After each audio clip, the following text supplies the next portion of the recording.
حبیب کبریا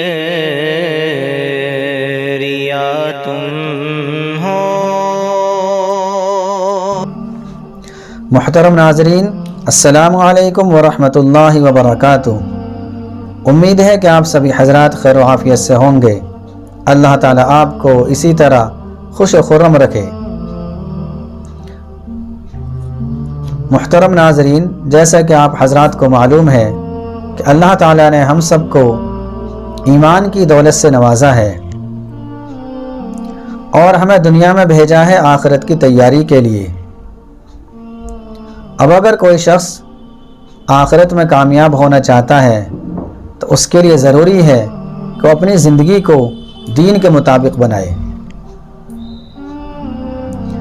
اور اگر کوئی شخص ہر لمحہ دین پر عمل کرنا چاہتا ہے اور اپنی زندگی میں دین لانا چاہتا ہے، سنت کے مطابق اپنی زندگی کو بنانا چاہتا ہے، تو اللہ کے نبی صلی اللہ علیہ وسلم نے ایک ایک لمحے کا دین ہم تک پہنچا دیا ہے۔ تو اس لیے ہم سب کو چاہیے کہ ہم زندگی کو سنت کے مطابق بنائیں، تاکہ ہماری یہ زندگی یعنی دنیا کی زندگی بھی کامیاب ہو جائے اور آخرت میں بھی ہم سے اللہ تعالیٰ خوش ہو جائے، اور خوش ہو کر اللہ تعالیٰ ہمیں جنت الفردوس میں اعلیٰ مقام عطا فرمائے۔ انسان 24 گھنٹے زندگی گزارتا ہے۔ اب یہ 24 گھنٹے کی زندگی دین کے مطابق کیسے آ جائے، اس کے لیے ہمیں سنتوں کو پڑھنا پڑے گا اور اللہ کے نبی صلی اللہ علیہ وسلم کی زندگی کا ہمیں مطالعہ کرنا پڑے گا۔ اسی لیے آج میں آپ حضرات کے سامنے سونے سے متعلق کچھ اہم باتیں لے کر آیا ہوں۔ تو اس لیے آپ سبھی حضرات سے درخواست ہے کہ آپ ان کو انتہائی توجہ سے سنیں اور عمل کی نیت سے سنیں۔ دوستو، سونے کا پہلا ادب یہ ہے کہ رات کو عشاء کی نماز پڑھ کر جلدی سونے کی ہم لوگ فکر کریں، لیکن اگر کوئی دینی کام ہے، دینی مشغولی ہے، یا اسی طریقے سے کوئی دنیاوی کام کرنا ہمارے لیے ضروری ہے تو کوئی حرج کی بات نہیں، اسے ہم کر سکتے ہیں۔ لیکن اگر نماز پڑھنے کے بعد کوئی ہمیں دینی کام بھی نہیں ہے اور دنیاوی کوئی ضروری جائز کام بھی نہیں ہے تو ہمیں جلدی سونے کی فکر کرنی چاہیے، اس لیے کہ آپ صلی اللہ علیہ وسلم کا ارشاد ہے، بخاری شریف میں حدیث ہے، ان النبی صلی اللہ علیہ وسلم کان یکرہ النوم قبل العشاء والحدیث بعدها، کہ آپ صلی اللہ علیہ وسلم عشاء سے پہلے سونے کو ناپسند کرتے تھے اور عشاء کی نماز کے بعد دنیاوی بات کرنے کو ناپسند کرتے تھے۔ اس لیے ہم سب کو جلدی سونے کی فکر کرنی چاہیے۔ اور دوسرا ادب یہ ہے کہ جب ہم سونے کے لیے جائیں اپنے بستر پر تو ہم باوضو ہو کر جائیں، یعنی سونے سے پہلے ہم نماز جیسا وضو کر لیں۔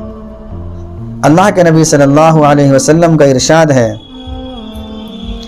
آپ صلی اللہ علیہ وسلم نے ارشاد فرمایا، یہ بھی بخاری شریف کی حدیث ہے، اذا اتیت مضجعک فتوضأ وضوءک للصلاۃ، کہ جب تو اپنے بستر پر آنے لگے تو نماز کی طرح وضو کر لیا کر، یعنی جس طریقے سے نماز کے لیے وضو کیا جاتا ہے اسی طریقے سے سونے سے پہلے نماز کی طرح وضو کر لیا کر۔